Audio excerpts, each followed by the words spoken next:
This video is sponsored by me. Click the link below to support my protein donut business, Proto Bakery. Thank you. Hello YouTube and welcome to another episode of Cosplay and Crime. This is where I dress up in a cosplay and talk about crime. The outfits sometimes relate to the story, sometimes it doesn't, but today it does. Because every woman has a little demon in them, and these women certainly do. Today I'm telling you 4 mini stories of women who planned, schemed, and followed through on some gruesome, brutal murder. Now before we start, I just have one little command, and I promise I will hunt your dream. All I need for you to do is click that little subscribe button right there. That's right. I'll wait. Perfect. And you've now become part of our cult. Congratulations. Let's start.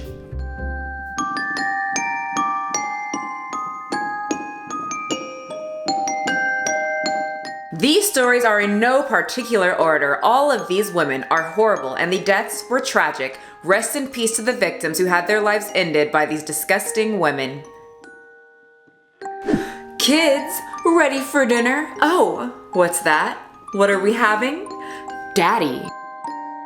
Katherine Knight was remembered by her classmates as someone who stuck to themselves, didn't have many friends, but also a bully. According to these past classmates, Katherine would stand over small children and pester them, assaulted one boy with a weapon, but her violent nature didn't stop at children. She also would bully teachers. Surprisingly though, Katherine was a model student when it came to academics. She often earned awards for her very good behavior. I have no clue how that works, to be a model student, but also bullying your teacher? You humans are fascinating creatures. The next part is also fascinating because according to what I found, Katherine never learned how to read and write. So couldn't read, couldn't write, was a bully, but a model student. Huh, fascinating. Anyway, she ended up leaving school at 15 and got a job as a cutter at a clothing factory, and 12 months later she left to start, as she referred to her dream job, cutting up offal at the local abattoir. I'm probably saying that wrong, but it's this word. For people who don't know what an abattoir is, it's a slaughterhouse, and an offal is the entrails and internal organs of an animal used as food. So like I said, cutting up meat was her, and I quote, dream job. And she was good at it too. She quickly got promoted to boning. No, not that kind of boning, you little heathen. This type of boning is where she got to remove the bones from meat carcasses. She was even gifted her own set of butcher knives and hung them over her bed so they would, and I quote, always be handy when I needed them. She took her work very seriously. Eventually, she met a man named John Charles Thomas Price, who she had an affair with, but it all worked out because she became the mother of 3 children. John was, according to Katherine, a terrific bloke, liked by everyone, and was very aware of Katherine's violent habits when she moved into John's house. His children from his past marriage were fond of Katherine and really liked her. The couple had a few violent arguments at first, the very normal violent arguments that every single couple usually has. That is normal. But according to John, and I quote, life was just a bunch of roses. Yeah, on his tombstone though, cause dude, shit got wild and deadly. In 1998, Knight and Price fought over his refusal to marry her. In retaliation, she videotaped items he allegedly stolen from work and sent the tape to his boss. The items Katherine said were stolen were outdated medical kits, and Price was terminated after 17 years of working with the company. The same day, John kicked Katherine out of his house.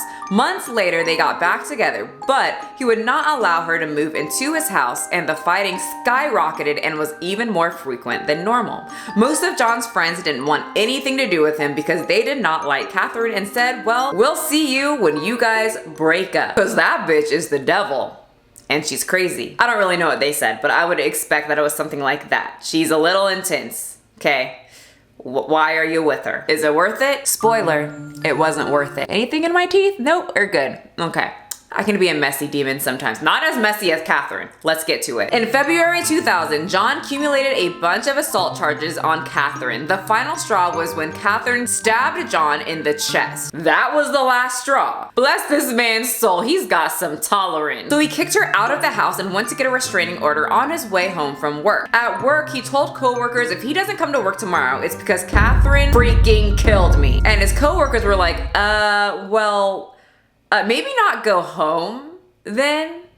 Yeah, maybe just not go home if you really think she's gonna murder you. She did stab you, so You might want to do the opposite of what you're planning to do. Well, John said, no, it's fine. I'm just gonna go home. He pretty much said that his children are at home and he was scared what she would do to the kids, but maybe get the kids really quick or have someone else go get the kids and not go home to Katherine? She has knives hanging over her bed. She's quite insane. So John gets home and Katherine is there. She sent the kids away to a sleepover. She bought new lingerie and for some reason videotaped all her children while making inappropriate type comments. John went to bed at 11 p.m. and Katherine wakes him up for some grown-up stuff, as in sex, for the humans that are a little slow. And everything was pretty much fine until 6 a.m. And the neighbors see blood at the front door. Police arrived and broke the door down, finding John's body, or what was left of it, and Katherine's unconscious body from taking a large number of pills. So what happened? You could probably guess. Those special gifted knives? Yeah. Katherine took her precious butcher knives that she adored and stabbed John 37 times while he was sleeping, both in the front and the back, with many of these stabs hit his vital organ. According to the blood evidence, he awoke and tried to turn the light on before attempting to escape while Knight chased him through the house. He managed to open the front door and get outside, but he either fell or was drugged back by Katherine's hands back into that hallway where he lost way too much blood and died. Several hours after Price had died, Knight skinned him and hung the skin from a meat hook. She then decapitated Price and cooked parts of his body, serving up the meat with baked potato, pumpkin, beetroot, zucchini, cabbage, yellow squash, and gravy in 2 settings at the dinner table, along with notes beside each plate, each having the name of one of Price's children on it, because she was preparing to serve his body parts to his own kids. Katherine was sentenced to life without parole in 2001 and is still serving at this time. Number 2, the killer Countess. Elizabeth Bathory came from a prominent noble family in Hungary, then married into another noble family as she wed Count Ernadisty. Yeah, how wrong did I say that? I know you guys will tell me. Elizabeth was a woman who thought highly of herself, so highly that she would torture young women she considered were beneath her. She convinced her husband to build a torture chamber in the castle they lived in. Most of her victims were around the ages of 10 to 14 and girls, who she would torture by jamming pins and needles under their fingernails of her servant girls, then tying them down, smearing them with honey, and leaving them to be attacked by bees and ants. It is said that she murdered over 600 young girls. So people in power get a special set of privileges and people who are poor, not so much, because many people in this time knew exactly what she was doing, but everyone kept their silence because the poor people thought, well, if I say something, she's gonna do it to me, and the rich people thought, well, they're poor, so who cares? Until she touched one of the nobleman's daughters. And the rich people said, not the rich people, Elizabeth. You should have stuck to the poor ones that we kept turning a blind eye to. Now you crossed the line. In 1610, she was put into prison and convicted of 80 counts of murder in 1611. Confined to a room of the castle that is said to have a few tiny slits for food and air. There she died at the age of 54 in the year of 1614. Number 3, what do you say you have a nice cookie? Or how about a bath? This story begins near the turn of the 20th century with a woman named Leonarda Cianciulli. Leonarda attempted suicide multiple times in her childhood. In her adult years, she met a man named Ruffelli Pensardi. Leonarda's mother disapproved of this relationship so much that she cast a spell on her own daughter. She cursed her own daughter. If that isn't some demon shit, I don't know what is. Leonarda got pregnant 17 times during her marriage, and of those 17, 3 of the pregnancies were miscarriages and 10 of the children just died at a young age. Between her suicide attempts, her mother's alleged curse, and her various miscarriages, Leonarda came to the realization that her life just sucked. And for some reason went to see a fortune teller to give her some guidance. Unfortunately, it made everything worse. In your right hand, I see prison. In your left, a criminal asylum. Perfect. That's just perfect. Dwelling on her mother's alleged curse and the Romani fortune teller's prediction, Leonarda became deeply superstitious. In 1939, her son told her that he's joining the Italian army, and this did not bring comfort to her at all. She lost so many children that died in their youth, she didn't want to lose one of the 4 that survived. So she did what any loving mother would do to make sure that her son would stay safe. Human sacrifice. Of course. Don't all of us loving mothers do that? Yeah, starting to think that the fortune teller knew that someone belonged in an insane asylum. Leonarda's first victim was a local spinster woman named Faustini Setti. Leonarda invited the spinster to her home and lured her in by saying she had a potential husband. She told the spinster, write letters to your family to make sure that they know that you're meeting a guy and they won't see you for a really long time. And there's absolutely no need to worry. Make sure to put that in there multiple times so they know not to worry about you at all. Don't come looking for you. You're with a guy, you're safe, and you are fine. You're getting a husband, what every woman dreamed of in that time period. Husband, children, that's it. And she thought she was golden. But unfortunately, instead of finding a husband, she would find that Leonarda drugged her with spiked wine and chopped her up into 9 pieces using an axe and gathered her blood into a basin. And I quote, "I threw the pieces into a pot, added 7 kilos of caustic soda, which I had bought to make soap, and stirred the whole mixture until the pieces dissolved into a thick, dark mush, and I poured it into several buckets and emptied it in a nearby septic tank. As for the blood in the basin, I waited until it had coagulated, dried in the oven, ground it, and mixed it with flour, sugar, chocolate, milk, and eggs, as well as a bit of margarine.